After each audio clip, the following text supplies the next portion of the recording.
Prime Minister of Nepal. Your Excellency, you have the floor.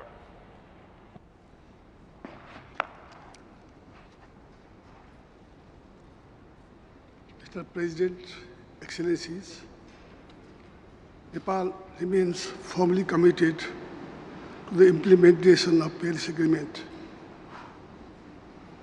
We have submitted an ambitious NDC that plans to decarbonize our economy in all sectors.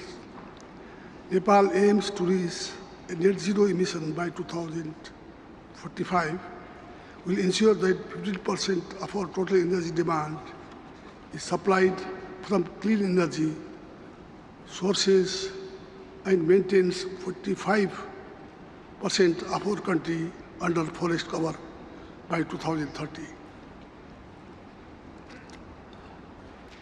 With abundant water, forest and biodiversity resources, Nepal can be a leader in sharing clean, green, and nature-based climate solution in the region.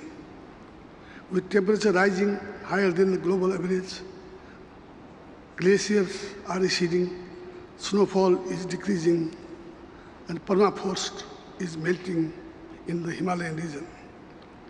Extreme climate events are increasing, causes huge economic and ecological losses with precious human lives. Around 80% of Nepal's population are at the risk of natural and climate-induced hazards. During the last 40 years, natural disasters have caused close to $66 billion on physical, economical damage in my country alone. Rapid warming in the Himalaya poses a serious threat to food, water, energy, and human security of the entire region. Glacier melting also contributes to the existential threat to the coastal and island countries due to sea level rise.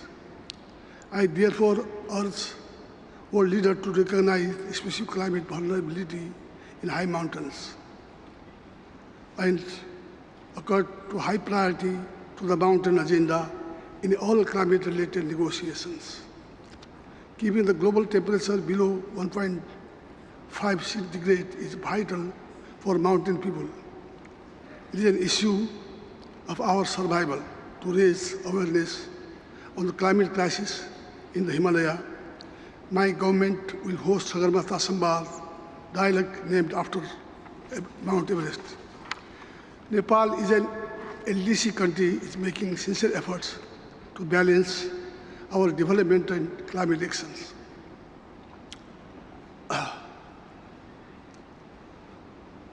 We are engaging with all stakeholders, including the private sectors, indigenous people, disadvantaged community, women, youth, in all our climate actions, recognizing the value of nature to both adapt and mitigate climate change. We have decided to create a dedicated institution for working on nature, conservation, and climate change together. Loss and damage has become a key concern due to increased phenomena of climate-induced disaster. This subject must find a place under Article 4.8 of the Convention. We call upon the private sectors, we call upon the parties to agree on making loss and damage to stand-alone agenda for negotiating and support additional frameworks. The COP26 must ensure adequate adaptation support for the most vulnerable countries by scaling up financial, technical, and capacity building support. We can deliver our goal by through quick, direct, easy access to climate finance. We agree the parties to agree on the clear roadmap for a new collective, quantified, and ambitious goal to climate finance before 2025. Mr. President, the decision we make 26 must do justice to those affected now, the future generation and Mother Nature, and future of our planet together depends on what we decide by this conference. I totally agree with Prime Minister Boris Johnson that this is truly the last chance to save the earth. Thank you very much. Thank you, Your Excellency.